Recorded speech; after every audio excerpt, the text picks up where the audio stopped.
And on the night of the 26th, obviously Big Wicked was there inside this house. So I'm going to put here on screen the current charges of Ricardo Mieja.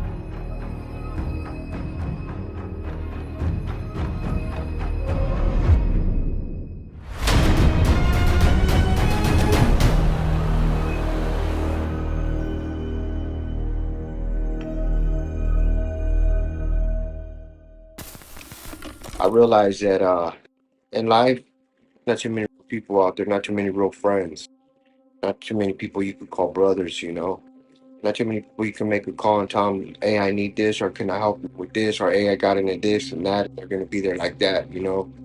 I can't count, and I don't think it's for the rest of the people out there too, they can count that. David Molina, otherwise known as Big Wicked, of Strength Cartel and part of the Strength Cartel team.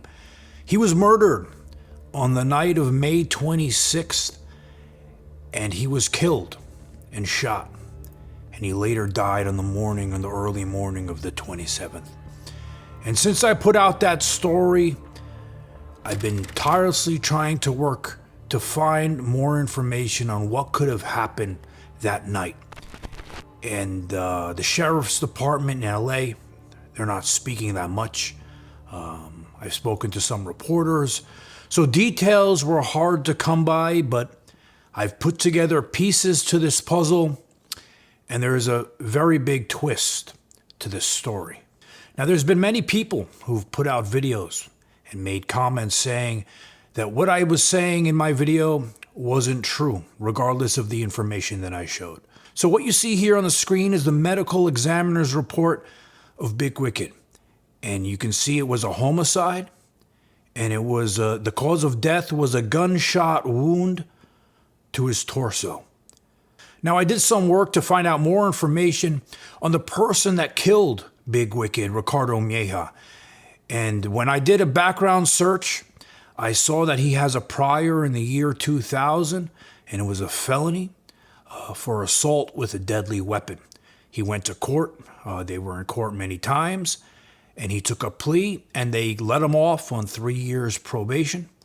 And when I was thinking about this, I was like, he should have spent some time in jail, in prison, because I know I've said this many times, I've been to jail twice. A very bad part of 4th Avenue, Phoenix, Arizona. I was there for a few days each time. And when they put you in there with these killers, and these people you don't want to be around, so you learn real quick that that's not a place you want to go back to or be in. And maybe if this guy wasn't just given probation for 3 years and spent some time in prison, maybe he wouldn't have killed Big Wicked. Maybe he'd still be here today. So I'm going to put here on screen the current charges of Ricardo Mieja so I can go over them with you. So the first charge is murder. The second one, if you take a look here, is a prior. That's for the one that I was talking about earlier. He had one or more serious violent felony convictions, alleged use of a firearm, and then he also has possession of a firearm. So this is where the story gets interesting, and I had to put my Columbo hat on and do some detective work, which wasn't easy, to bring you the information that I'm going to tell you now. So Ricardo Mieja, the killer of Big Wicked, he lived in a house on Kelnor Street, which is where the murder happened. Now, inside this house, there was another person who lived there, his wife.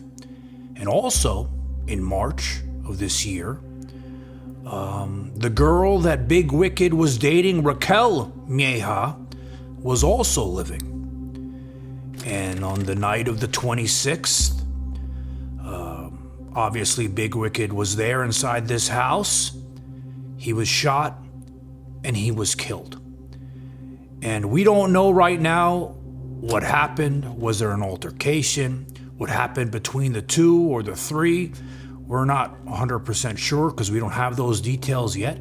But the one thing we do know is that Ricardo Mieja shot and unfortunately killed Big Wicked. Now, many people, which is why I felt my last video was important. This video is important. Many people were saying that Big Wicked took his own life, or that he was on drugs, or that he was in the gang lifestyle still and he wasn't making those changes. Well, this shows this wasn't a gang-related killing, and it wasn't any of those other things. And I felt like the video was important because I think that you need to protect the legacy of somebody when they're gone. They're not here to speak for themselves anymore. And if you die this way, would you want people out there making videos and saying all these things about somebody because it hurts their reputation? Big Wicked had a following. He had thousands of people that looked up to him.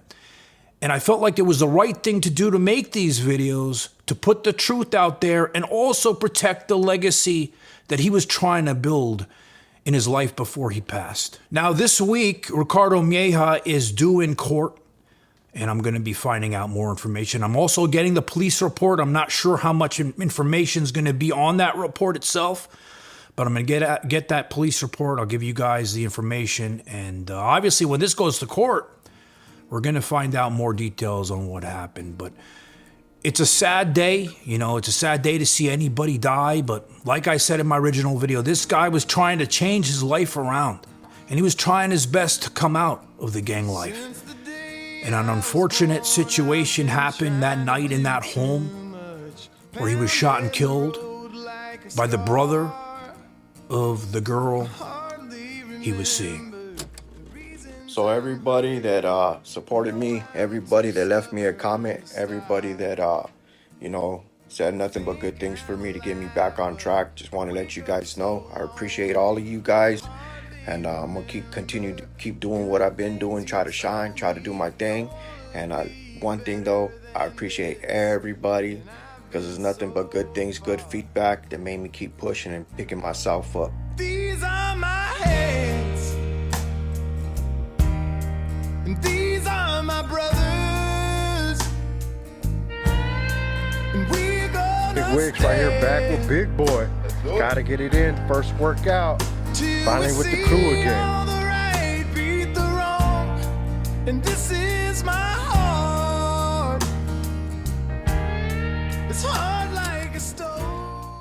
I've been on TRT for over 10 years, and it's done so much for my life to make me feel younger, stronger. And I recently signed with a company called Live Forever Health. I'm going to put a link in my coupon code in the bio.